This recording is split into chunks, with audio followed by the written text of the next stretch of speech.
Back at it for another episode of the Blind But I See Show. I am your host, the official Blind Stepper, the voice of the disables, Blind Lightning. You know it. But you can call me C-Note, though. You can call you C-Note? You can call me C-Note. C-Note like the $100 bill? C-Note like a $100 bill, man. Okay. That's what I am about my money, man. I've been about my money since I was like 2 years old. I think I slid out of my mama about my money, man.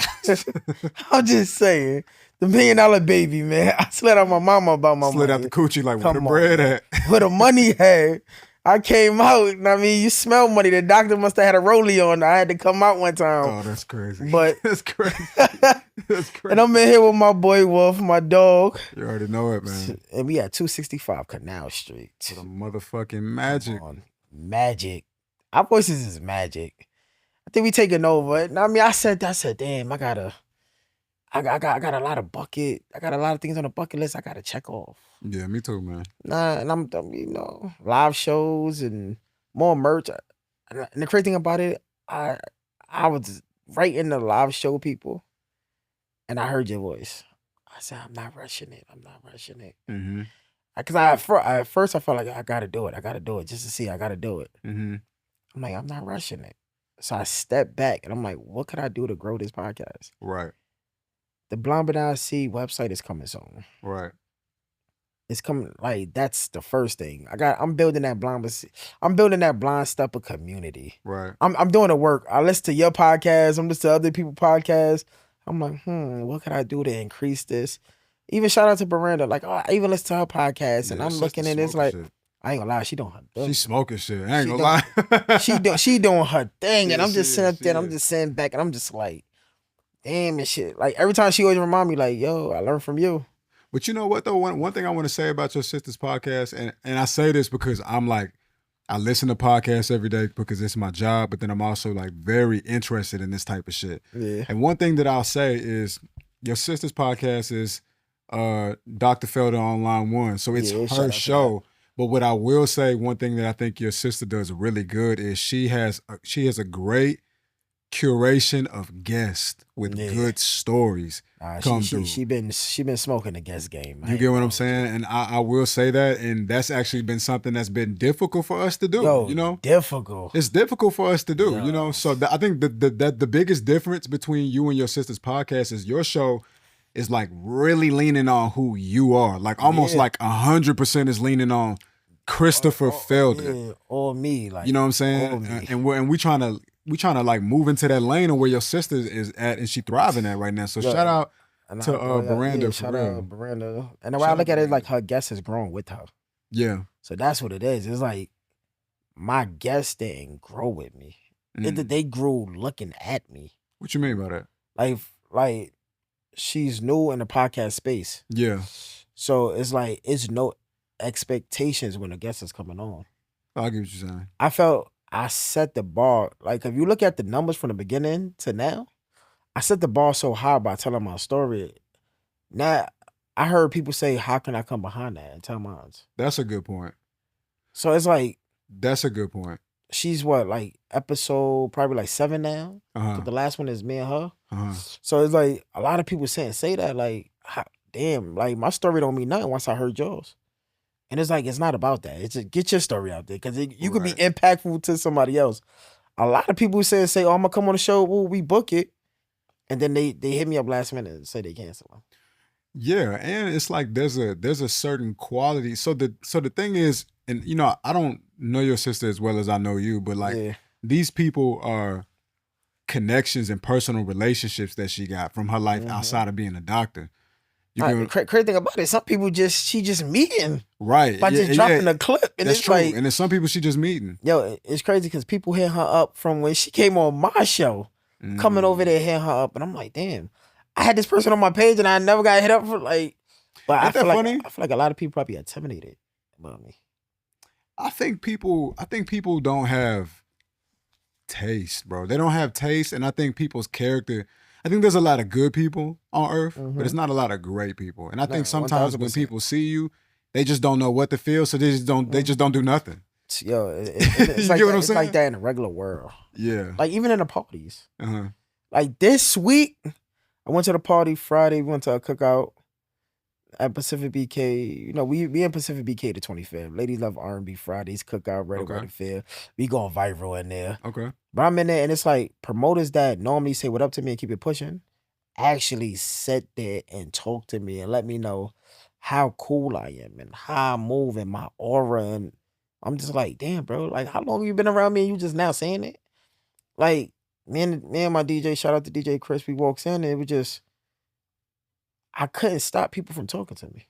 Mm. To a point, it was one person, I ain't gonna lie, breath was stinking. I'm like, yo, bro, move me. Please get the fuck when you move, please move me, nigga. Like, what you doing? Yeah. But we in there and the guy, he like, yo, you know, I heard a lot about you. People talk about you. I said, I hope it's good things. And he like, yeah, but I didn't want to hit you up and just hit you up and say, let's work. I got to see how you move. I got to see your aura. I got to feel your energy. And he said, and I'm just talking to you for 2 minutes. And I just want to like, let's lock these parties in. Mm. I said, so you found a lot out from me in just 2 minutes? Sometimes he said, yo, bro, he said, just the way you move. And I see how people gravitate to you. And yo, you just smooth. Mm-hmm. He said, nah, we got to lock in, bro. I'm like, I appreciate that. You feel me? Like, let's get it going. Boom, I leave it out, move away from there. I ran into this gang. Like, he's a big homie in the gang. But he's positive though. Like, right. You know what I mean, he ran his cause. He like been in the streets. Type shit. Yeah, he been in the streets for forever. Mm. He talking to us and he like, yo, you know, I commend you, bro. Like I take my hat off to you, bro. Like, and I'm like, somebody in his stature I would never think will be talking to me the way he was talking to me. Mm. Yo, I love you, yo. Whenever I see you, you always gonna be good. I'm rolling out the carpet for you. I'm doing this, I'm doing that. I watch you. We need more. Yo, I seen your podcast. Yeah. I said, you seen my podcast? He said, yo, I'm telling you, doing your thing. Yo, you motivate me. He said, yo, bro, I can sit and cry right now to tell you how much you inspire me. And I'm just like, this the big homie right here talking to me like this and all that. And it's like, all right, cool. Then I go in the backyard and then we just talking. I'm just talking to different females and the girl's like, yo, I ain't gonna lie, you, every time I like get down depressed, I go to your page to remind me there's other people out there that's going through way worse than what I'm going through. I'm just like, what the fuck? Like, y'all playing this? And it's just like different people. That and then just was the energy for the day. Yo, and it's like, yo, it just felt good. And then now my DJ got a DJ. So now we walked up on stage and I'm just standing there and it's just like, just feeling the energy from the party. Mm. And then people coming on stage talking to me, yo, so, you know, yo, I need your number, bro. I'm trying to get next to you. I'm like, all right, yo, give him my flyer. My number on the flyer, just hit me. Like, and we just sit up there and it's like, damn, I can honestly say 4 years ago, I wasn't at this place. How does all that make you feel? I'm doing something right. I mean, I'm actually doing my job. Does it make you feel good though? It makes me feel good. I accomplished a lot. No lie, a lot of people didn't want to deal with me because I was blind. They looked past me. Which is, I don't even understand that. It's crazy, bro. Like, it's times like we can have a conversation and they'll skip past me and talk to my DJ or something. And he like, why you talking to me? That's his party. I'm just booked for it.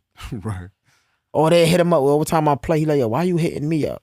See, no text you and locked you in, right? So why you hitting me up? And I'm like, damn, bro, like, damn, why niggas they giving me my credit? Like, that's what the hell? That's what I mean again. Like, people feel so weird about it. They don't know what to do, so they just don't do nothing at all. Which is like, my nigga, like you just a person. Yo, you just a person. Like, it's really no different. Yo, I'm regular. I just don't got vision. That's it. But it's like, people would not give me my credit. And even that, bro. Like, the difference of that is really more in your personal reality versus ours, because you show up in a way like you haven't lost. I don't know if y'all can hear, there's a fucking storm drain behind us, and I don't know if you can, they probably can't hear that, but it's fine. We gonna sound like a shopper car. It's good. Yeah. But yeah, you haven't lost your sense of like, you still show up in society. Yo. You still have your identity. You haven't lost your identity. So when you show up in places outside of the obvious that you can't see, it's like, this nigga hasn't changed. He not asking for a handout. He's not asking for nobody's sympathy. Nope. He just want to be regular, you know? So when somebody like, I don't know how to act, I don't know how to like treat the situation, it's like, treat it the way you would if the nigga could see. Treat me like I could see. But maybe that's really them just exposing how ain't shit that they are as people. It's crazy, bro, because I'm sitting up there, I'm just like, damn, bro, like, when y'all gonna give me my respect? I put in the work. I put in the overtime for this. I'm the one that's zelling y'all. I'm the one that's cash apping y'all bread. When I'm gonna get the respect? And I honestly say I got it right now. I feel good. Like I open my phone, I'm in mentions. It's like it's parties that people put me in. They write up. I'm hosting, and they never even cleared it with me. Before they wasn't doing that. I'm like, it's finally paying off now. Like I'm a big deal in the party world now. I'm a big deal. Like we left the party and I get in the car. My DJ was like, "Yo, you that nigga. Now let's see what you gonna do with it." He said, "Cause you don't gotta hit nobody up the host no more. They hitting you up the host. You that guy. Let's see what you gonna do with it now." I said, "I'm gonna show you what I'm gonna do with it, bro. I'm taking it over." He was like, you've been taking it over for the past year now. I said, I'm going to continue to keep taking it over. Like a lot, I had the party in the chokehold for a little over a year now. Owned it. Owned the scene. Niggas got to give me my credit. Yeah. And not only is like, anybody could do it, but for me to do it visually impaired, I feel like y'all should lay out the red carpet and give me my flowers for doing it. I think so. I think any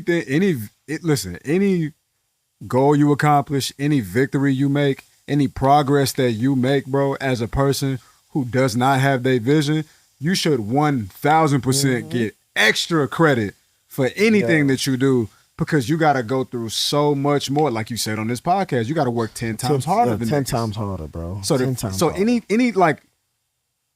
little effort, any little win, any little victory that you get, niggas should be clapping their hands and celebrating you, bro. Not because like niggas is trying to like dick ride, but it's like, bro, it's amazing. Yo, bro, I'm outside passing out flyers.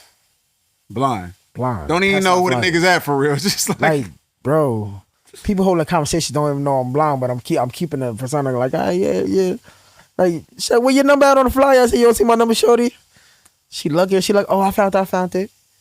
And we start laughing. She like, why y'all laughing for? I say, yo, I can't even see you, but thank you. Let me ask you something. Because some people might be looking at you and they can't tell that you blind, but I feel like you can kind of tell like something going on. Do you think people be thinking you like inebriated sometimes? Some people think I'm drunk. They be like, yo, you drunk? I'm like, yeah. No, damn well I'm not drunk. Cause you like squint your eyes sometimes and you kind of look off to the side maybe. I mean, for the most part, you actually make like direct eye contact as best as you motherfucking can, which you do a great job at that. But for people who got zero contact like that and just meeting you, you outside, you passing out flyers. And it's crazy because people don't know. I done heard people argue with other people, he's not blind. And they like, yes, he is. And they're not coming like, what happened? They're like, yo, bro, you really blind, bro? I'm like, yeah, bro. Like, what the? But they're like, nah, you lying, bro. I'm like, what I got to lie for? Like, nigga, you want me to call my mama? Like, what the hell I'm lying for? I'm like, nah, this is really me, bro. But it feel good because now it just shows like I'm on a lot of people's radar. Oh, for sure. I just texted you the other day. I'm like, yo, I ain't gonna lie, bro. I got to do more. I feel like I'm slacking. I'm not doing enough. I got to do more. I just woke up. I'm like, I accomplished this party shit, but it's like, what's next? What's next? And I get motivation off of TikTok. Like the disabled people, that whole disabled community on TikTok. I get motivated off that shit, bro. Cause I'm working hard, but there's other people out there that's working hard as me. That's disabled. Yeah. That's living life and all. Bro, I ain't gonna lie. It's this girl on TikTok. I think her name is Shelly. She's blind, but she motivates me. She had a blind song on Apple and everything. I said, I need that. Yeah. I need that life. I need that exposure. Those are the type of guests we need. Yeah, I need those guests. They be in Houston. They be different. So it's like, it's kind of hard to connect with somebody of my stature, like disabled and all that. They're in Houston, then it's like it'd be hard for them to get out, probably get to me. And then I don't want to go to Houston, and then I get ghosted. And then it's like I just wasted time going to Houston, setting up a studio, and all like, you know what I mean? And then I think like I run into brick walls being out here moving around. How do I know if they're not gonna fall into a brick wall and can't get to the studio and all? Honestly, that's a great point. It'd be tricky, and I understand. So it's like I can't let it stop me. Yeah. So what are we gonna do? Rebrand it. This is not a disabled podcast. Yeah. The host just disabled, but we are blind steppers. We don't wait to see, we just move. So it's if you have a moment where you contemplated and was scared to jump in the street. Nah, you gotta say, man, fuck it, I'm gonna just jump in the street to see what's gonna happen. I'm a blind stepper. I'm not gonna wait until I feel like it's the moment. I'm gonna just move, and if I fail, I'm gonna get back up and I'm gonna try it again. So I'm in a rebranding stage. I'm in a rebranding mode. Yeah. First episode, like first season, it was really about me getting shot, what I'm going through. Then it's like I was going in that direction, that angle. Then bringing different people in, but then what really changed my thought process of this whole podcast of me changing was Mistress Molly. Once I did that episode with her, and it's like I see this podcast no longer have to be a disabled podcast. Oh, for sure. And then I see the numbers and I see how people reacting to it. And then it's like people love, all right, cool, they love to hear the disabled stories, whatever the case may be, but they love it more when they see the disabled nigga having fun. I'm having fun. I'm doing things that part, bro. So it's like, it's something different. That's why I fuck with you, because you get it, bro. Yo, bro. You get it. In a million years, like even the homies laughed at me. They like, yo, you really bent over and let her beat you? Like you would never do that before. You let her do fire play with you? Like you really coming out, you're like people really start to see your personality. Right. It ain't just all down moments. Right. And I'm a study to the podcast. Like I'm a student of the podcast. I even go back and watch my old episodes and study it. It was starting off depressing, crying. People could relate to it. Now I want to show people that I'm not in the dark no more. So like, why I keep like if you want me to, if you love them episodes when I'm in the dark, then go back and look at my old shit. Right. Y'all gonna see me laugh. Y'all gonna see me joke. Y'all gonna see me play. Y'all gonna see me do it all. Like right. I can't be in that dark space no more. Right. So it's like, I'm rebranding now. Let me see what type of. You see when I sent you the guy that was walking on the block, acting like he was blind with the, the dog. Oh yeah. He was like, yo, you think he's blind? Yeah, because me being blind and he doing that, it brings light to the blind community. At the same time, it shows that, yo, we can laugh no matter what condition we are in. Right. Like, I laughed at it when they said to me in the show you doing, I laughed. Right. So the people looking at me like, some people look at it like, damn, that's insensitive. Like, he making fun of it. Nah, but I look at it as, he giving us a laugh. Like, I feel like we are the disabled people that's being forgot about it. Yeah. That's forgot about. He's bringing light to us. Nah, I'm with that shit. Yeah, happiness is a choice, man. Yo, sometimes you got to get a good laugh to wipe away your tears, like the cries and all that. Yeah. And I ain't gonna hold you. If it's coming down crazy when we leave, I'm doing a Wallow video. Doing a Wallow video? Doing a Wallow video. You'll be outside in the rain. What? Running in the rain. I've been waiting for this day to come. I'm running in the rain doing a Wallow video. But all that shit motivates me, bro. You know, I wanna speak on something that you just said, where you saying like, you know, people feel better about seeing the blind person having fun. Yeah. And I think that's such an important point because, you know, as we are young black men trying to figure out how to navigate the podcast space, trying to figure out how to really market, how to really brand, you know, we're really figuring this out as we go. And that is definitely a conclusion. Because, you know, we bounce back in between like the motivation. Current events. But it's really, I feel like the majority of it is like the motivation and the self-development aspect of it. So I've been through something, but I overcame it though. Yeah. You know what I mean? And trying to channel from that place. And that never has to go away. However, like you said, the Mistress Molly episode, it's like, I'm still living my life. I'm living my life. Plus you learning about dominatrix that you probably like threw in a closet because you felt it was too taboo and all that. Nah, I showed, like, cause I'm like, I thought dominatrix wear leather. So it's still educational. She's like, nah, you don't gotta wear leather, this, that, and the third. I'm like, oh, damn, that's what I always thought. Like, she teaching us. Then she telling us the moments of her dancing and how she became what she is and her limits of doing certain things. So it's like, it ain't just a bad thing. It's like, I'm educating people on different, like it's Smart. Yeah. Smart is a different episode from Miss Molly. Billy's a different episode from Smart. And I could hit Billy up and comfortable. Being on his show, he coming on my show, I'm comfortable. And I told him I was homophobic at once upon a time. Yeah. The shit Billy talk about, I listen to Billy podcast to this day. Yeah. Shout out to Billy, Need to Be Study podcast.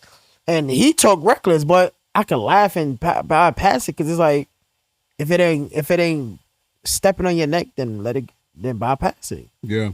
He's targeting the audience. I mean, I love his point of views and a lot of things. I listen to your podcast. It's different from my podcast and it's different from Billy podcast. But I learn from it. So why, like, I could be a student and incorporate little things into my show. Like, I could go left field, laugh and joke, like when I had the blonde comedian. We laughed, we joked. It was a lot of crazy shit that was said. But then when I seen that he didn't have the confidence in himself to talk to women and all that, we went back to motivation. So why we can't have fun and bring motivation to the same? Yeah, exactly. And it goes right back to the conversation how we first started it. You know, it's like one thing your sister's doing really well is she is really pulling in these guests, and we just got to get back into that. Yeah. You know what I mean? And so actually, because I'm thinking right now, I want to hit Imani up from the Brothers-in-Law podcast and try to get that. Yeah. Because he definitely owed me a debate. We debating about that. We definitely debating. Because not for nothing. And I mean, he could definitely look at this podcast. I just have a different take on it for the simple fact, what's going on in New York City lately is just crazy. Bro, I just seen some shit on my timeline the other day. Some nigga going around stabbing people. I'm like, bro, oh, damn. Stabbing people, right? Then you had another person that tried to kidnap a 7-year-old, bro. Picked him up and ran, and then when the parents ran behind him, he threw the baby to the floor, the 7-year-old to the floor. And it's like, these people not supposed to go to jail? Or did you see on the J train when the man tried to snatch the girl? A grown-ass woman? Yeah, that one I heard about. And the men whipped his ass? Beat his ass, but guess what? He's home. Yeah. He's home. Because it's the mental health piece, bro. Man, fuck that. But you put him back on the streets to do something else. Not for nothing. Anybody could plead mental health and come home then. So what are we supposed to do about that? Nigga, 17, 18-year-old get killed for a water gun. Yeah. For a water fight. Yeah. Come on. I got a different output on it. Got a different out, and they need to be in jail. Some of these people need to be in jail, throw away the key. A girl said she got raped Coney Island 4th of July. Everything turned on the news is always bullshit. Mm-hmm. So you think jail is not for a innocent person. But let's put these guilty motherfuckers in there. Yeah. And it goes back to say, no, a lot of people call me on that comment I said I shouldn't be, like, I'm not happy to be from New York for what's going on. A lot of people got comments on that? A lot of people hit me up on that shit. Say, I ain't gonna lie, bro, I feel you. I understand you. People scared to say this shit. Of course they are. Nah, not me. I'm comfortable. I'm Brooklyn, New York. Yeah. I said it. It's gangsters on my podcast that's looking. It's regular people, and I still go outside and people like, I ain't gonna lie, bro. That shit is real, what you say. Mm-hmm. Why? Because I'm dodging the police and I'm dodging the hood niggas. Mm-hmm. I refuse to let either one kill me. Mm-hmm. 18-year-old girl got arrested. She ended up dead in the cell in the Bronx. So what is we talking about here? Oh, and it's like a quote unquote suicide? Yeah, they say, oh, she killed herself within 5 hours. Right. What's going on here? Yeah, bro. Nah. So he definitely owe me a debate. Yeah, I literally just hit him. Yeah, we definitely owe a debate.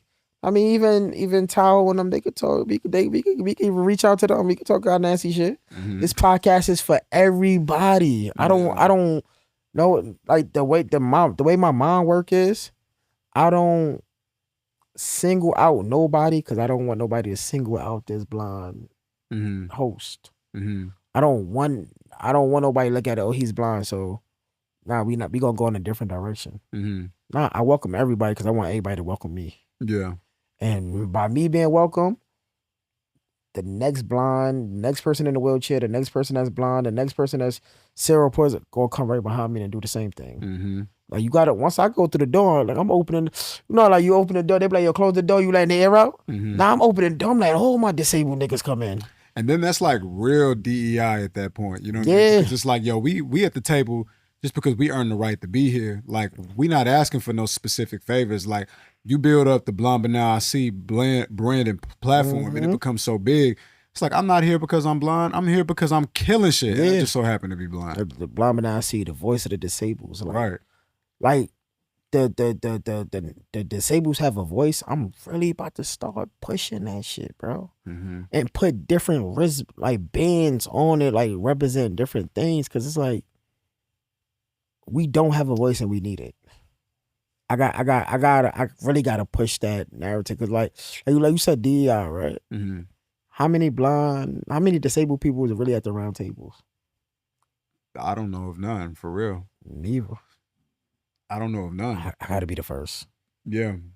There's nothing but space and opportunity for somebody like you to come at the table. And you know, and like the world needs fresh ideas. You need new perspectives. Oh, and I got them all. And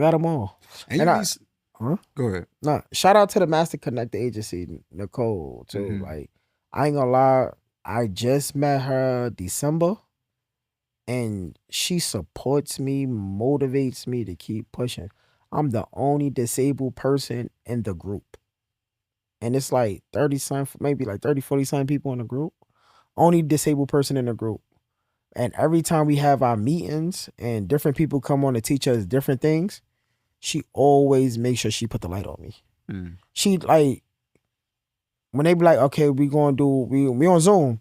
Okay, cool, we gonna do the presentation. Oh, do y'all see this? She'll take us off mute. Chris, it's this that's on it. Oh, Chris is our member. He's vision impaired, got shot through gun violence, got a beautiful story. It's like, damn, I appreciate her. That's why every chance I get, I will promote her brand. Cause like she don't let me feel left. Don't let me feel left out. I can hit her up and, Chris, no problem. I got you. Oh, Chris, like, what you feel? Like, she always makes sure she includes me. And that's why I'm like, that's what I love about her. And I'm always gonna push her brand. It's like, she's a person that want me at that round table. So it's like, I gotta thank her for that. So it's like, we gotta create more rooms where disabled people is in it. More space. Like, not for nothing, how many disabled podcasts do you really know? Bro, it's really none, bro. This whole space is nothing but opportunity for you. The whole space. Like, I really don't run into disabled podcasters. I see disabled content creators, but in the podcast world, don't see it. Let me ask you something. What is a soft life for a black man? What is a what? What is a soft life for a black man? A soft light? It's a life. Soft life? Yeah, what is a soft life for a black man? What you like planting flowers and shit like that? We talking about like that? Soft life? Like that's what you talking about? I don't know. I don't. If that's what you talking about, then I don't know. I feel like in the space I live, I can't afford to be soft. You can't afford to be soft? I can't. Why not? Like, my soft life is me being up on a female. That's my soft life. Same. But in the streets, I can't be soft. But when you say the streets though, like, cause help people understand the difference of the streets, right? Because sometimes when people say the streets, they think like you involved in criminal activities. And all that. No, literally being a civilian just walking around but outside. Being a civilian, even in Brooklyn, like, you still in the concrete jungle. You still in the jungle. So it's like me in the streets. I'm not in gang activity no more. I'm not selling drugs. I'm not hanging on corners. I'm not doing none of that. But when I go out, I'm still a target. So as I walk, my posture is different. I tighten my body up. You hit my shoulders like you hitting a brick wall.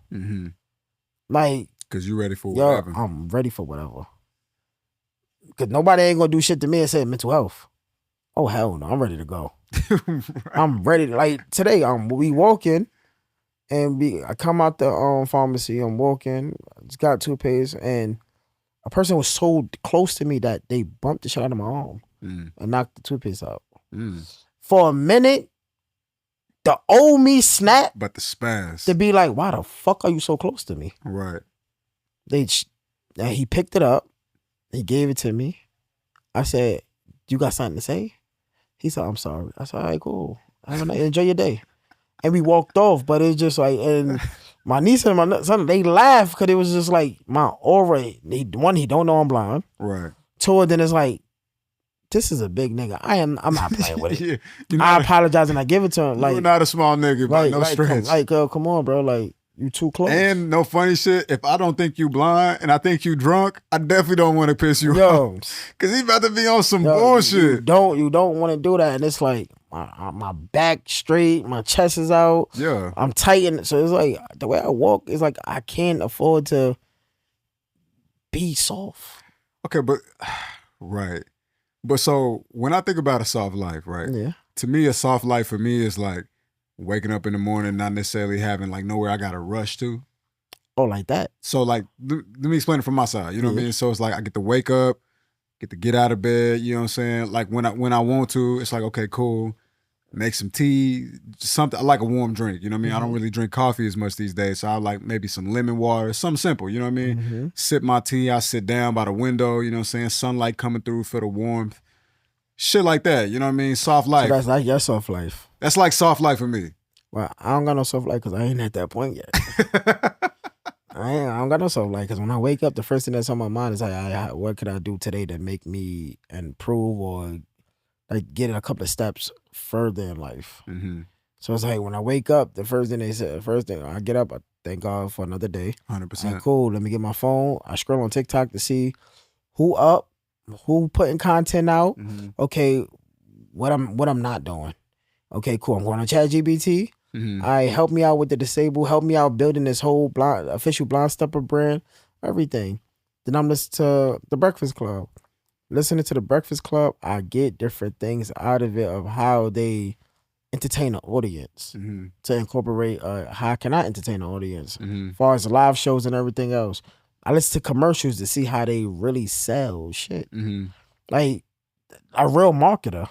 But you can still do that and have a soft life though. You know, I can still do it, but I feel like I'm not at that place right now. I feel like that. Well, what do you do that makes you feel good? Like if you had, so let me ask you this: if you feel like you're not at that place right now, let's imagine a scenario where you was. What would your soft life look like if you had it your way? If I had it my way, yeah, I'm waking up, and then under the same roof with my kids, of course, my lady, waking up to.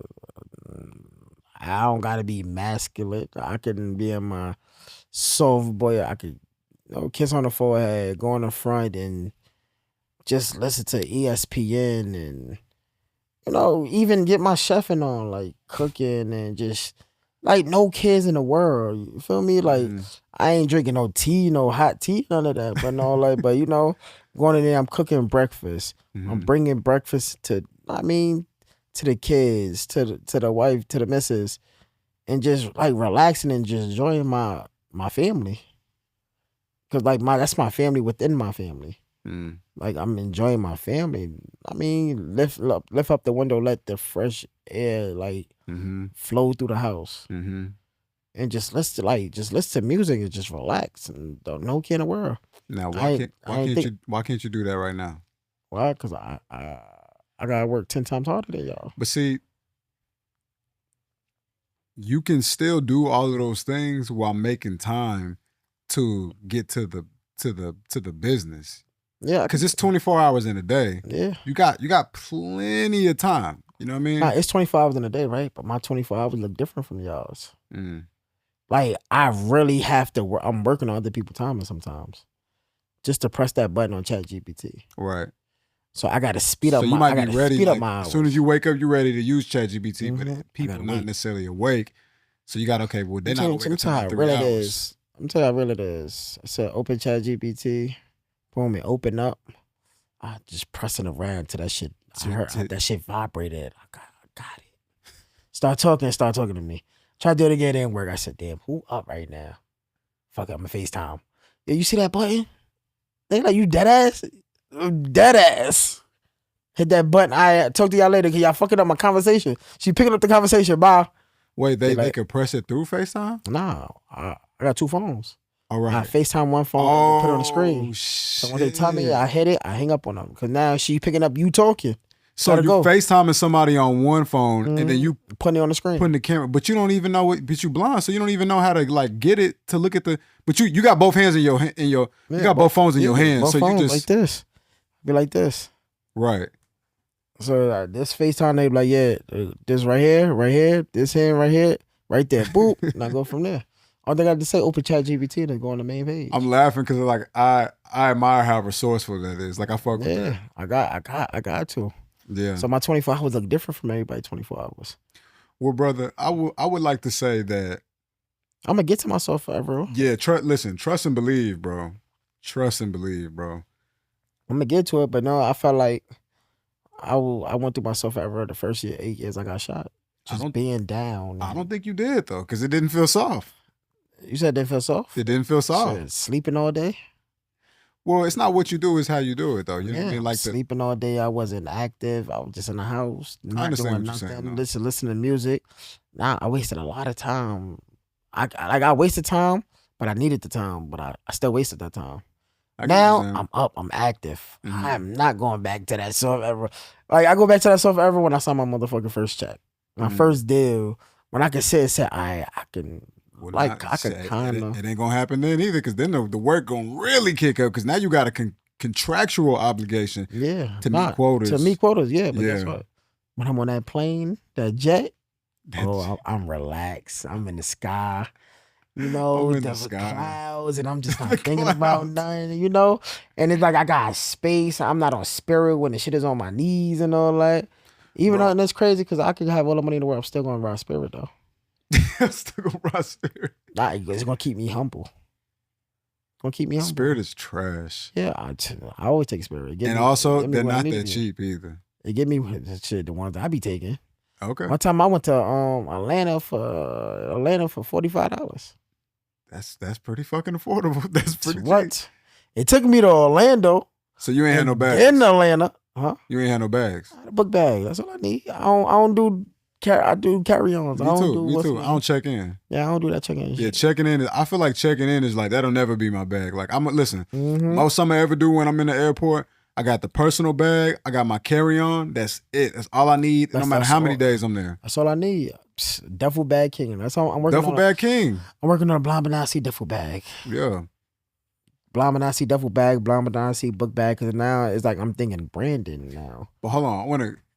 Not to cut you off, I want to get back to this though. Yeah. I think that one day you'll realize, because like I'm looking at it like this, bro.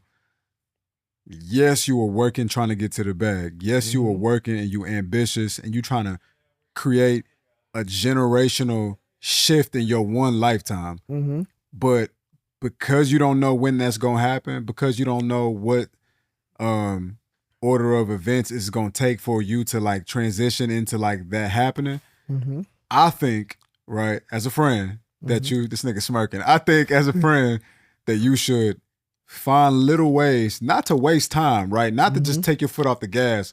Because I can understand as a black man, it make you feel uncomfortable to take your foot off the gas. Because like, if my foot not on the gas, then where am I going? You know what I mean? So trust me. Bro, you talking to a nigga who is like overstands that shit. But also I have definitely found the benefits of like doing little things that it really help. For real, because like once you feel rested in a way, not necessarily sleep, but you feel rested in a sense where it's like, oh yeah, I'm ready to get to it. You know what I mean? Little things, like whatever that is for you, no matter what that is, bro. Like I would just explore. Like how you ride the bike, walk through the parks and shit like that. That's what I do. Yeah, no. You know what I'm saying? That's yourself. I get it. Yeah. But myself, I don't know. Like I really like the closest soft moment I have is when I'm just in the house just listening to music. That's good. That's good. That's something. That's the closest. That's the closest, yeah. Because I don't watch the TV. Right. Music playing, and I'm just listening to the beat. Then I got to play it back, and now I'm listening to the words now. Now I'm listening to the wordplay. So it's like that's my time when I'm just zoned out. You ever been in a sauna, bro? Sauna, nah. No. You know what a sauna is? Yeah, I know what it is. I've never been in it. I wonder if you would enjoy that, because I could understand certain things. Like, does a walk in the park even would you get anything from that? Because you literally can't see it. Even when I could see it, I didn't get shit out of it. Dog shit in the park and all that. You know? I know a lot of people that actually feel that way. No more me. I was never a park person. Prospect Park and Central. He used to fuck all that. I was never that. They don't do nothing for you. Nothing for me. Trees and shit. The crazy thing about that shit don't do shit for me. Nothing at all. Do nothing. But I ain't gonna lie. The first time I ain't gonna lie, I realized that I didn't have to be. Shit. I didn't have to be tough outside. Is when I went to Puerto Rico. Okay. I literally walked the streets and I was at peace. My body wasn't tense. It was loose. And I'm be on a beach and then like that sun just shining on me. It was just different. Yeah. I don't know if it's because I was with the woman of my life or it's because I was just in a new environment. It just felt different. Yeah. Like the water just warm, bouncing on my legs, and I didn't get deep in it. But it just bouncing nice, on. Yeah, it was just free. It just felt relaxed. Yeah. Then we went to the pool and it was just me and her in the pool, and it just like just being in the pool is like I don't got nothing to worry about. I'm just sitting there and it's like until my mom thinking like, damn, can I still swim? Should I try it? It just felt relaxing and good. And I'm just listening to music and it was a vacation that it wasn't no turn up. I wasn't turned up or nothing. Yeah. But it was one of those vacations I was just at You was peace. On your soft life shit. Yeah, I was just at peace. Like I spent more time in a room than I did outside. Oh really? Yeah. But you felt like you was on vacation. I knew I felt it. Yeah. I didn't want to leave. Yeah. Like it was well needed. For a moment my mind was off. I didn't think about no podcast. I didn't think about nothing. But then they're like, all right, now we going back to New York. Now it's like, all right, this was well needed because I took a break from back home to a point nobody couldn't get in touch with me. No access. Only person that got access to me was my child. Do you think that because you were on vacation, you can't actually see the place? You live in New York, you can't actually see the place, right? Do you think that it becomes more about a mindset than anything? Because a lot of the things you're not seeing the people in the cars and the trash on the sidewalks and shit like that. But it's like, but mentally you feel like I'm in New York, and especially because you've seen before, it's like, oh, I know what comes with it. Especially you're in the neighborhood you've always been in too. It's a mindset, but at the same, it just felt different. Cause I'm like, if it's like, could you have that Puerto Rico mindset in New York City? No, can't. You got that Puerto Rico mindset in New York City, you will get ate alive. Can't do it. That's why when I was in Puerto Rico, I'm in Puerto Rico. But when I land at JFK and I smelt that air, I'm back at home. You can tell by where the air smell. From the air smell. You can you know what New York City smell like when you, as a blind person, when you in New York City, as soon as you get out that plane, like you could tell the difference. You can smell it in the air. New York and Puerto Rico smell two different ways. Oh shit. Two different ways. Soon that plane landed, I got a whiff of that New York smell. It went back into walking through the airport. Let me tighten my body up. Just like that. Just like that. Snap back. So New York City is it triggers your anxiety a little bit. You got to be tough to live in New York City. Everybody not made for New York City. Everybody not built for New York City. That's true. So it's like big, like raised here my whole life, and then going to like when I went to Vegas, people will bump you and say you'll bump somebody and they say sorry to you. Oh yeah, for sure. Texas like that too. So then it's rude to bump into people. You go to New York, you think it's part itself. Yo, you ain't see me. So it's like you gotta always be on your toes in New York City. A nigga saying pardon himself is crazy. Yeah. And I said it numerous times. Right. But you saying it like nigga pardon you. Yeah, pardon yourself. 1000%. Pardon yourself. 1000%. Not me, nigga. Nah, pardon self. Move to the side. Like, are you talking and you talking in the middle of the sidewalk? I'm like, yo, pardon self. Keep it pushing. They move, keep it pushing. But it's like, in Vegas, I didn't go through that. In Puerto Rico, I didn't have to go through that. Yeah. So it's like, it's like the mind frame of New York, it got to be tough. Well, you know, it's crazy because in these cities that we living in, whether it's New York, Dallas, Chicago, Los Angeles, it puts a person into a mode of survival. It puts a person into survival mode. But us as Black people, we look at survival and success as the same thing a lot of the time. Because it's like any day that I'm above ground I'm winning. It's a win. It's a win. You know what I mean? But it's fucked up though, because like eventually, like I was saying about the soft life, you eventually you stay in that long enough to hopefully one day get out of it, and then you can look back and you can realize like, oh, surviving and success is not necessarily the same thing, or at least definitely not.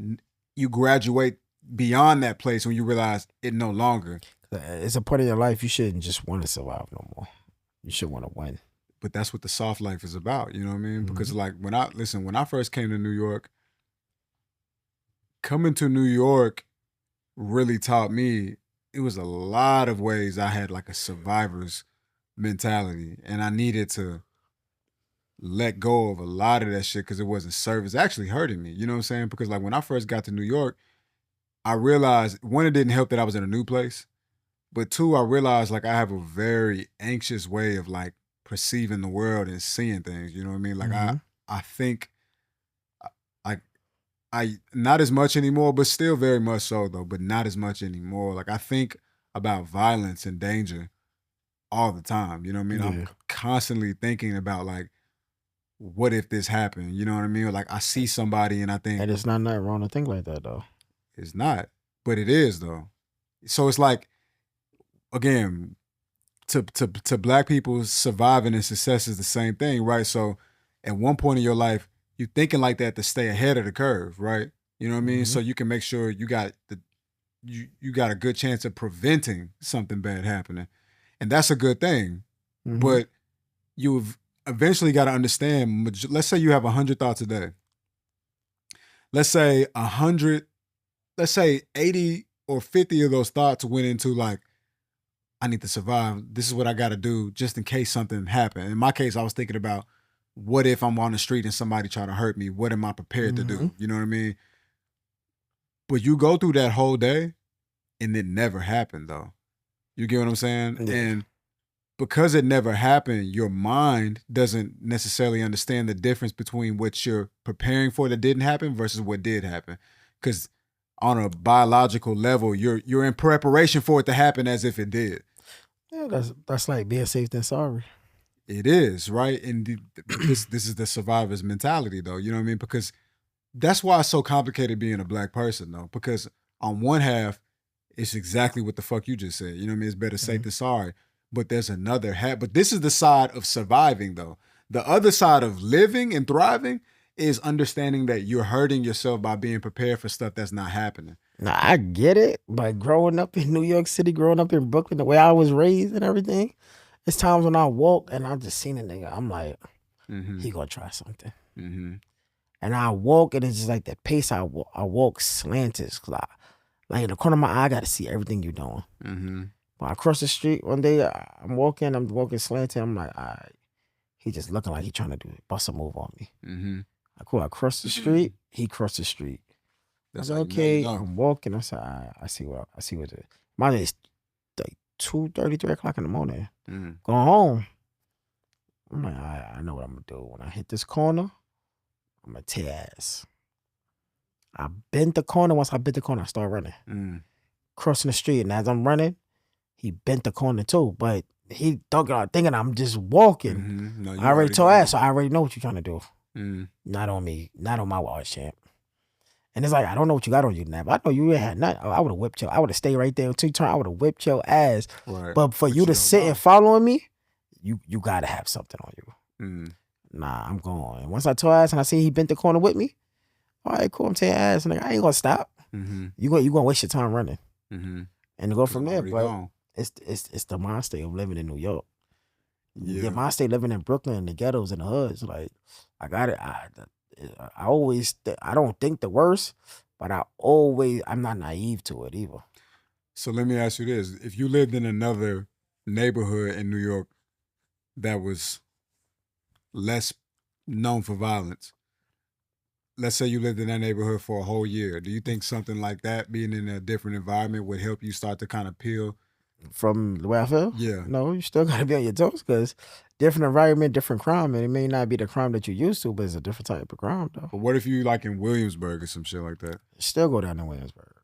Okay, what if you in like Carroll Gardens? A Greenpoint. Shit, probably still go down over there. You just don't hear about it.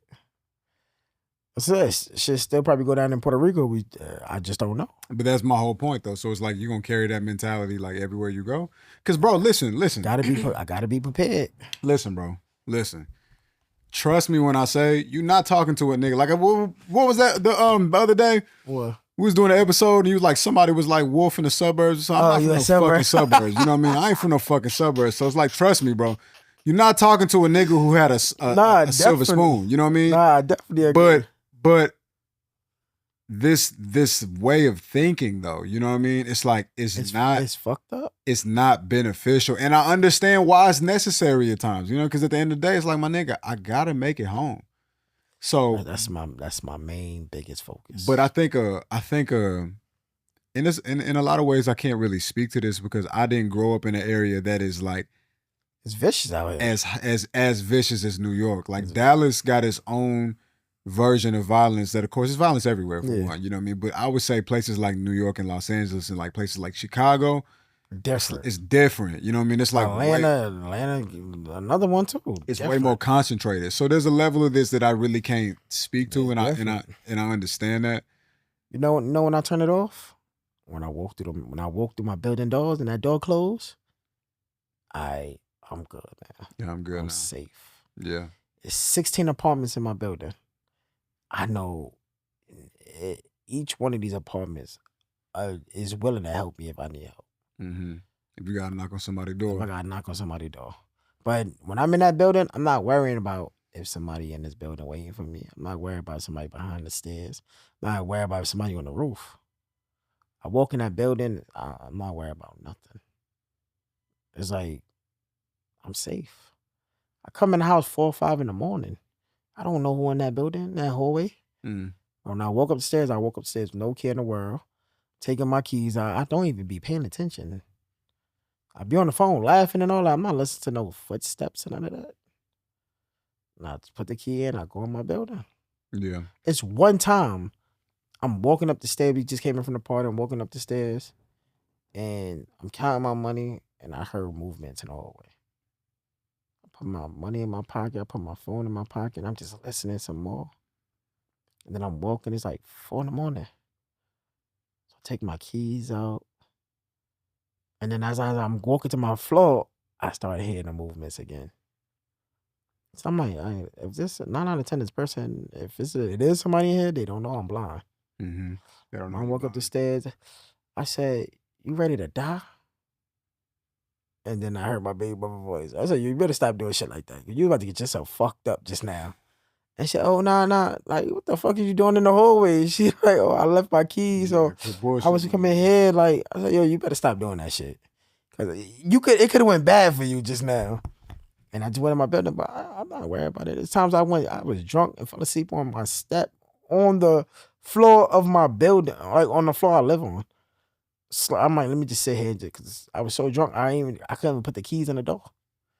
I'm like, let me sleep here for a little minute, sleep some of this shit off. So 7, 8 o'clock, the man, I like tap my leg like, "Chris, you all right? Give me your keys. Let me help you open the door." So now I was saying at this time. Open the door, gave my keys. I'm like, "Thank you, Mr. Jimmy." He's like, "Nah, no problem. You young, you having fun." All right, cool. Went inside, closed the door, locked it, went in the room, took my clothes off.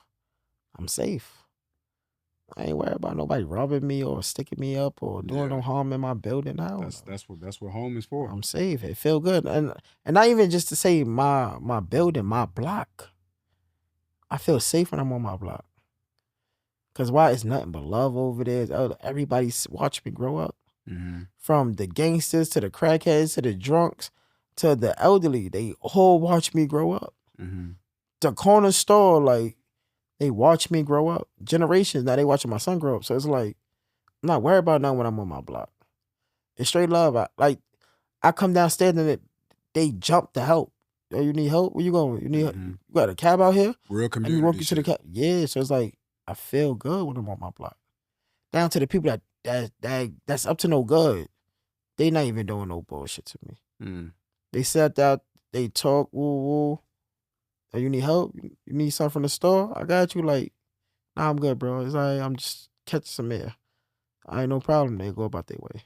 You think if you had like the money to move, would you move right now? Out of New York? Well, out of that building. Hell no. Even if you had the money. Yeah, hell no. It's like I got 20,000 to blow, like on a new place. The new place is not my place. Mm. Hell no, when I move. I love where I'm at. I'm comfortable where I'm at. I'm safe where I'm at. Mm-hmm. So it's like, and then the neighborhood is good. So it's like, what I'm moving for. Mm-hmm. I feel good. Down to the delivery people knows me. Yeah. They know my condition. When they put the money in my hand, they tell me what they putting in my hand. Mm-hmm. Why would I leave that? Yeah, that's real. I don't know. That's real. I would not leave that at all. Yeah. From the corner store to the Chinese restaurant to the Spanish restaurant to the chicken spot. Mm-hmm. I don't got to tell them my address. They know where they going. You think you're going to spend the rest of your life on the block? No, when I sign that contract, can't. Different tax bracket. I gotta get going. Yeah. Nah, I don't know. You gotta grow. One day you gotta grow. You gotta grow out of the environment you is. And it's like I signed that big deal. I gotta take my son out of this so he can see something better. That's gonna be interesting because I can see how because this neighborhood, you've been in this neighborhood your whole life. And so even when you could see, you were there. So without your vision, you still feel very familiar. And I'm sure that's a really important feeling for you. You know what I mean? It's like, I know where everything's supposed to be. The building's still here. I know what this building look like. I know the voices of the people. To move and to like all of that be changed, I can imagine that being a challenge. All the way. Yeah. Now it's like, I could be next to a door to a person that's plotting on me. Mm-hmm.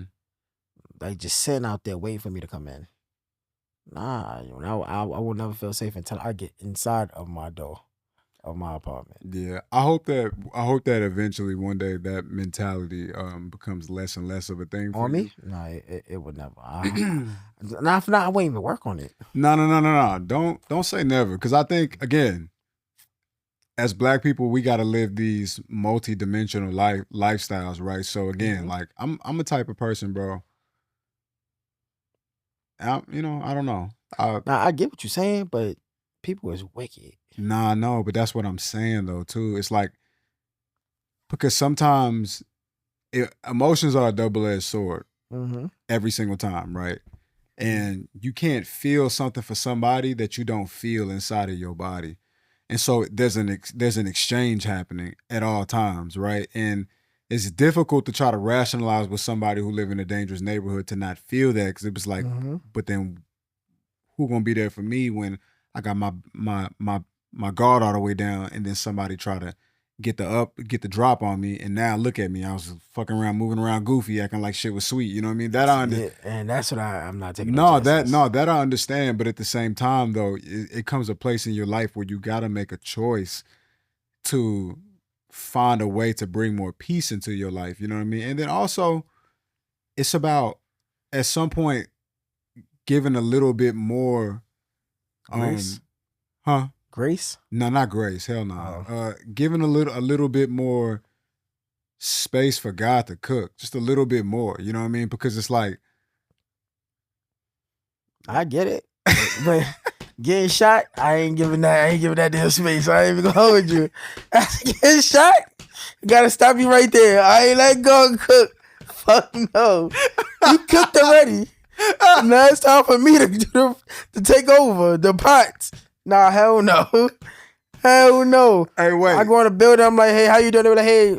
I be like, I hope he ain't thinking he gonna push me inside this. I whip his ass. Like, I ain't with none of that. You know what? Let me say something real quick. I don't mean to be insensitive at all, bro, because you know what, bro? Honestly, you dead ass got shot, bro. Like hella times, bro. Like I ain't fucking around with nothing. Yeah, and you know what? Like I don't mean to be insensitive at all. Nah, you're not being insensitive, because like we just living in two different worlds. It's like maybe if I could see it, it'd be different. Yeah. But me being like where I am now, I ain't gonna lie, I don't even trust the Uber Eats niggas, DoorDash niggas. And it's like, bro, like when you think about trauma is such a popular word in this era that we're living in right now, because we all kind of starting to realize that we all have some, right? And it's different levels to trauma, right? But I would say your trauma is like one of the highest that somebody could experience. Like one of the highest categories. So it's like, you think I'm gonna let that shit happen again? Nah, God can't cook with me. Cook with somebody else. It's over. It's over. Cause it's time when Uber Eats. It's like, God, you had your chance. You had your chance. Yo, you had it, and you won't have it again. It's time when Uber Eats and all that come. I closed the door before I turned my back and walk up the stairs. One time, like I'll go down there and get the food. So I let the door go, and I'm walking, but the door didn't close. Mm-hmm. And I had the food in one hand, I had the drink in the next hand. So I heard somebody came in behind me. Get your hands occupied. So in my mind is, my hands this the Uber Eats nigga. Right. Turned around, I said, I will fuck you up. The guy on my leg, no, it's me, bro, it's me. I'm like, oh shit, my bad. I thought you do Uber Eats, bro. He like, nah. He started laughing. It almost went down. But why your first response not like, oh, you need something else? Like, nah, it ain't nothing else. You gave me my food. What you coming behind me for? You gave me my food. What do you think he come? So if it was the Uber Eats nigga, what do you think? I mean, like you said, it's no reason. I don't know.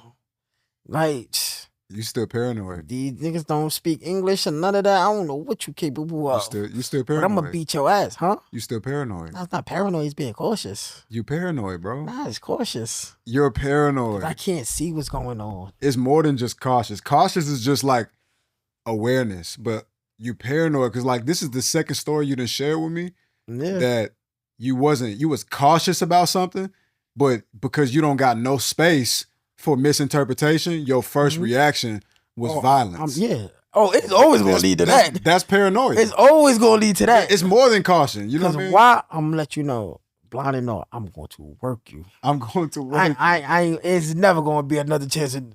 See no down in the hospital.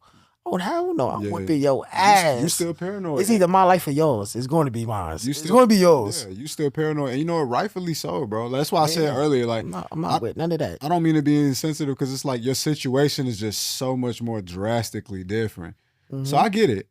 But you know what? I'm gonna be with nothing. I'm gonna be one thing. I'm gonna be praying. You just gave me something to add to the prayer list. Yeah. I'm gonna be praying that that the paranoia come out of me.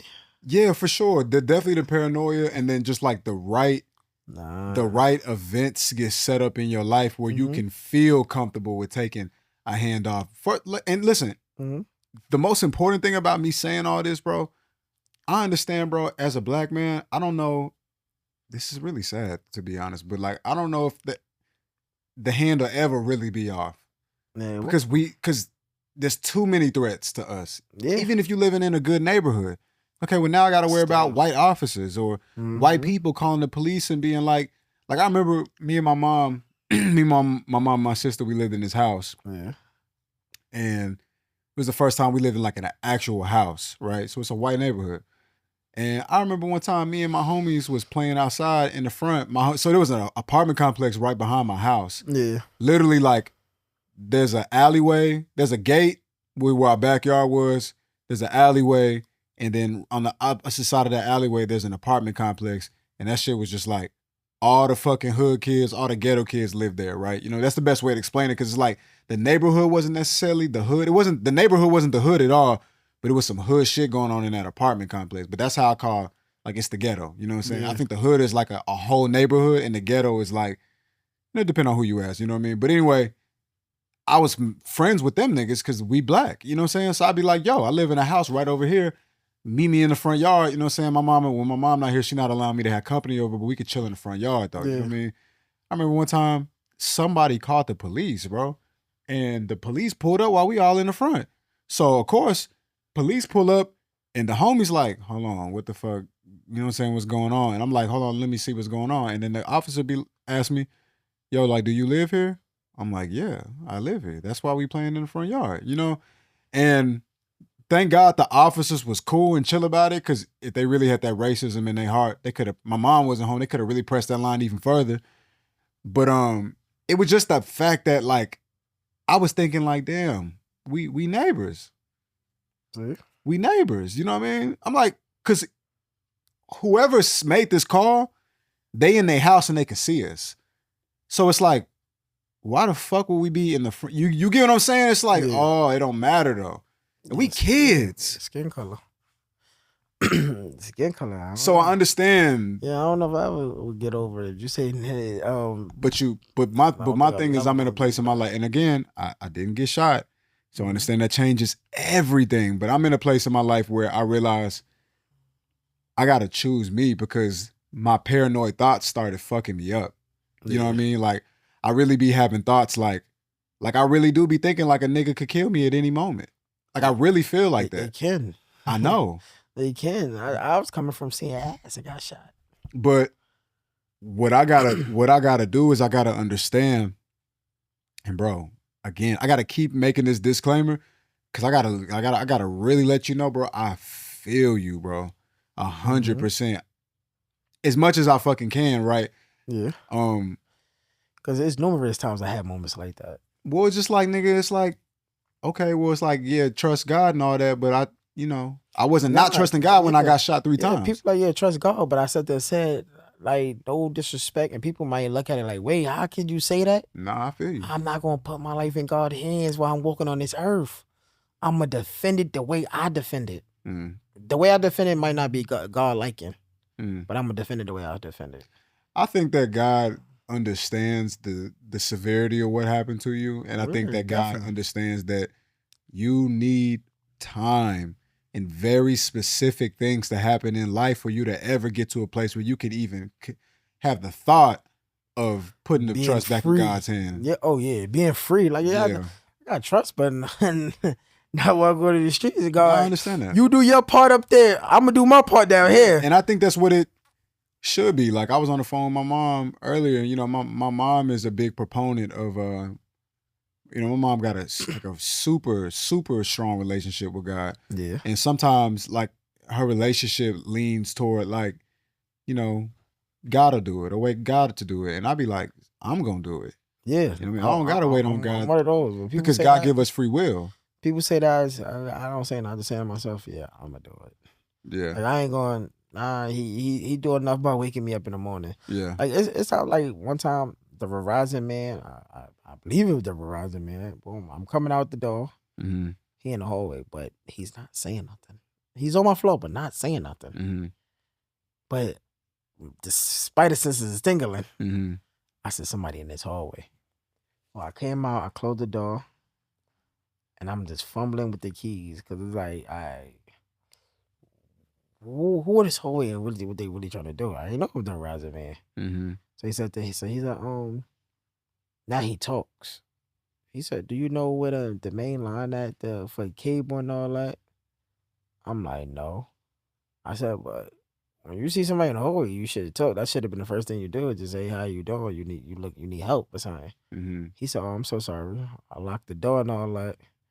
And I'm just locked the door. Yeah. And I'm just sitting like, you plotting on somebody in this building. I don't know who you is. There's people who be sitting up there saying they UPS and all that and they rush somebody's crib or something. You paranoid, but bro. It's like, all right, I locked the door and I'm starting walking down the stairs. And I'm walking down and he's still there.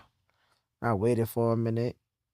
And then I went down. Nah, it's like paranoid, but I just keep calling Rightfully cautious. so, though. Rightfully so. One time, my baby mother left out my crib early. And then she calls me. But I just came in not too long ago, but I'm drunk. So she calls me, I answer. So she calls me again. I'm like, yo.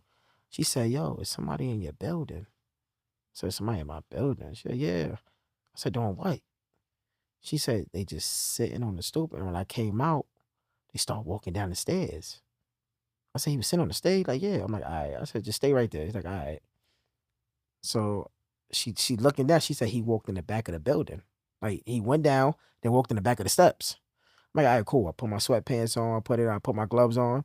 So now she walking down the stairs, and I left the door open so you can't hear it closing under that. So you really can't tell two people come down the stairs because as she walk, I'm walking down the stairs like we walking down together. Mm-hmm. So when she get down, he peeked his head. I said, what the fuck you doing in this building? It was a bum. Like, the door was open downstairs, so he just like needed somewhere to crash. Mm-hmm. He like, oh no, I just needed somewhere this time and third. I said, I don't know what you about. Mm-hmm. Get up out this building. Mm-hmm. And then he's walking, he just put his head like, please don't hit me. Please don't hit me. Please. I'm like, nah, just get up out this building. Mm-hmm. Like, this building is not for that. Mm-hmm. You can smoke crack or don't smoke crack in here. Mm-hmm. He left out the building, but it's like, now what if I didn't do that? Who's to say what he would have like grabbed up and tried to do? Mm-hmm. Nah, we not doing that in here. Like my building's got cameras all over that bitch. So so it's like you would have got caught. But he like, nah, I'm so sorry. I will never come back in this building no more.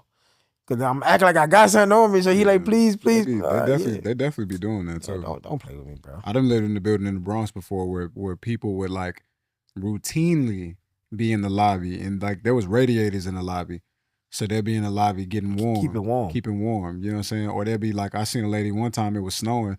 She was drying her fucking jacket on the radiators, but she was down there like dancing and shit like that. Like on some wild shit. You know what I mean? Wild shit. You never know what they thinking. Yeah. Well, listen. I just want to make this point because I don't disagree with nothing you saying, bro. Yeah, nah, definitely. But like, I really hope that one day you can get to a place when it makes sense. Mm-hmm. When it makes sense, you know what I'm saying? Because I don't think you should rush to be moved out of nothing. Because the reality is, we live in these realities where danger is like infinitely possible.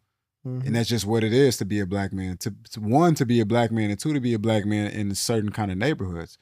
So that's just what it is, you know. And you got to move smart because niggas, a lot of dumb niggas around. But I pray that one day you can get to a place where you really understand that. As of right now, it's the way of thinking is beneficial to you, but one day it won't, and that's gonna be the crazy part. Like when you realize, like, damn, like I really did leave. I'm not even in that neighborhood no more, but I still feel this way, and you're gonna start to understand. Like you kind of become like a prisoner in your own body in a sense because it's like your reality don't necessarily reflect the internal reality that you're living in, and that's something that. And this sounds weird, but that's something that I experienced in New York. Ironically, right? Because it's like so many people feel how you feel in New York. And me being an outsider, I done heard so many crazy stories from people who live here. So many stories, bro, about people getting robbed. I done heard stories from niggas who done did the robbing. I done heard stories from niggas who done got robbed. You know what I mean? I done heard all type of shit. So this place, I got robbed. Right. New York. So this place is definitely not a fucking fairy tale. Chain popped off my neck. But at the same time, though, I started developing my level of like internal peace here. You know what I mean? Mm-hmm. And that's really just by the grace of God because I done heard so many terrible stories that it's like, you know, you never really know when a nigga gone. Nigga, when I lived in the Bronx, I would take the 6 all the way up to 161st. And I would walk past Yankee Stadium to get to my house every day, right? It was just an everyday thing. I'd be working late nights here. I go there every single day. But one night, we was all in the living room. I got 4 roommates. One of my roommates came in the crib running and shit, and he was just like, bro, it was 2 niggas I feel like they was chasing me off the train. And it's like, damn, for real? And like, to me, that was like, I take that walk every day. That could have been me. You know what I mean? So, of course, it could always be you, you know, but somehow, call it delusion, call it whatever. It probably is delusion, but I've been able to find some peace here. Because first of all, I realized I had a problem once I got here, you know what I mean? And then I was doing work. And certain books I was reading too, but I started doing work that just take one finger off, you know what I mean? Because I be paranoid for shit that's not happening and it's creating anxiousness in my body. My nervous system is getting fucked up, you know what I mean? I can't really heal. You know what I mean? I can't really. I get what you're saying. You get what I'm saying? So it's tough because it's like sometimes you don't got an option to be all the way out to even have them type of thoughts yet too. So I understand that, but that's something that I hope that you experience one day because as I'm undoing some of the paranoia in my mind, I realized like, damn, I was living hard, bro. I was living hard. I was prepared for danger for 100 days and danger never came to me. You know what I mean? And that's when you be like, damn, that's tough. But your situation's so different because it's like, nigga, I got shot, nigga. The fuck? Yeah, different ball game. It's a different ball game. Whenever it changed, when I got contract shooters around me. Right. When I got contract shooters, well, I ain't paranoid no more then. Yeah. Until then, I got always be on my toes. Nah, it's a real thing. Always. Things don't sound right to me. I just like, I'm preparing. It ain't moving right. You walk behind me too. I'm like, damn, why you ain't walking around me yet? Like, we moving slow. Why you ain't walking around me? Like, why you want to stay behind me for? Yeah. Now, let me move to the side. Go ahead, you can walk. Yeah. Like, I got robbed like that. Yeah. Nah, I hear you. So it's like, I just be cautious. The streets of Brooklyn, gotta be cautious. Yeah. You gotta be cautious. Gotta be cautious. Yeah. Listen, man. No fall, no slip ups. Real quick, let me ask you something before we get out of here. Real quick. Because I'm still trying to see if I can get this motherfucking chicken sandwich. I know that sounds crazy. You ever look at a couple? You ever look at a couple and can just tell that they're not gonna work? Or you ever be around a couple and you can just tell they're not gonna work? Hell yeah. How can you tell? Should be toxic as fuck, man. But you still forcing it to work, and it's not it. How can you tell even though you can't see them? Like, how do you be knowing? It's like the energy that they giving each other tells me like if they not for each other. Like, and so far I've been getting it right. Yeah. I'm like, nah, it ain't for you, dog. It's just like, especially when you know a person, like I could know you, but I don't gotta know like your girl or whatever the case may be. But just knowing you and I see how this person is taking you out of your element, I'm like, yo, bro, she's not for you. Yeah. If I know you calm, if a person got to make you raise your voice and act like something that you normally not, yo, bro, you gotta step back. Even though you may feel in this girl, she might not be for you. You got two different people. She want this, you want that. It's like, nah, yeah. I guess plenty of times I told homies, I ain't gonna say names, but I'm like, yeah, she not for you, bro. She just there for what you got right now. Nah, bro. It ain't like that. I'm telling you, bro. It is like that. But when it's gone, what happened? Who you with? You with me now? You back with me? And she living her life. Like shit that I don't do this now. They doing it with somebody else. Like, how do you feel? And it's times I warn homies like, yo, bro, don't do this, don't do that. Yeah, they still did it, and they came back and bite up in their ass. It's just I go off energy. I read energy. I read a person aura. If they really for you, if you doing something dumb and if they barking on you, like, yo, why are you doing this, and the third? Now that's a person that care for you. They wouldn't be going that. Now, a person that don't care for you, they don't care if you doing something dumb or not. Can they benefit off it? That's all they care about.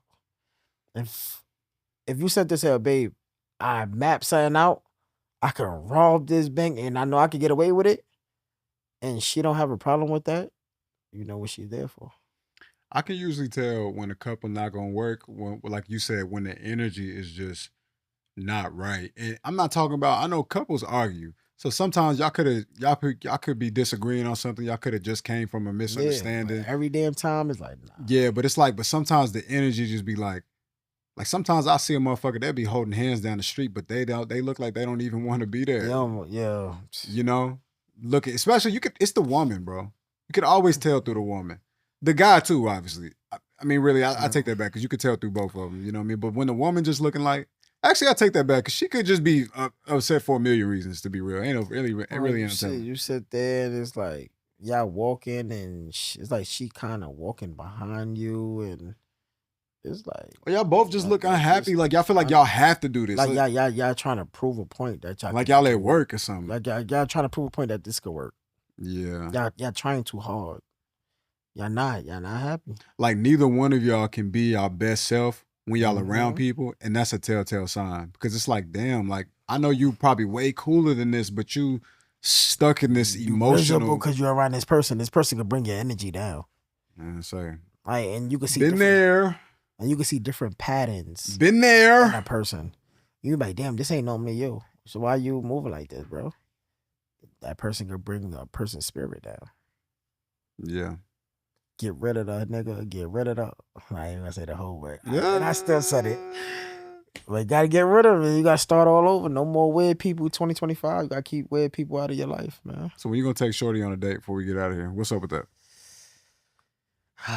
This nigga's scared, bro. Nah, I ain't never scared. I'm never scared, you know. I just gotta weigh her down, you know. You gotta what? I gotta weigh her down. Did you send her the last episode?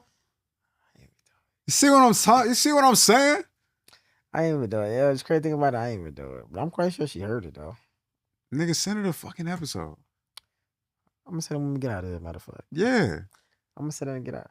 I was last time. I'm gonna send out a question too. I was watching TikTok. Somebody said, "Ask your ex if you were to get married, can they sit in the front row and be happy for you? Hell And if yeah. they say no, then I mean they didn't get over you. Right. Let's see what the answer gonna be. Me on that, I'm like, I walk your ass down. I'm the one that's giving you away. I'm doing it all. Certain people, because you're really happy. Yo, certain people, I want you to be happy. I want everybody to be happy. Yo, that's the goal. For real. When everybody happy, the world is a better place. Hey. The world's a better place. Sound like gospel to me. Hello. Where can they find you at? Man, don't worry about me, man. Worry about this podcast. Support this podcast. If you're listening and you at the end of the podcast right now, send a message to the Blonde Banal C Instagram account. Send a message. Let us know. Yo, I really enjoyed this podcast episode. Let us know. We trying to get the special people who gonna be a part of all the special things when it happens. So if you made it this far, because a lot of a blonde stepper. Because you was a motherfucking blonde stepper. Because a lot of niggas don't make it this far in podcast episodes. It's weird. I finish shit. Anything I start, I feel like I got an obligation to finish it. I got to too. You know what I mean? I got to just to see what direction. Like even if it's not that great, like it just can't be terrible. Yeah. As long as it's not terrible, I'm gonna finish it. So I gotta finish it because I want to see what direction, what angle you going in, right. And everything else. So right. So I got to, but I just want you to know when you stepping out there in purpose, just know that every step you take is going to be great. Don't wait to see it, just move it. Indeed. My stepper. Indeed. Peace.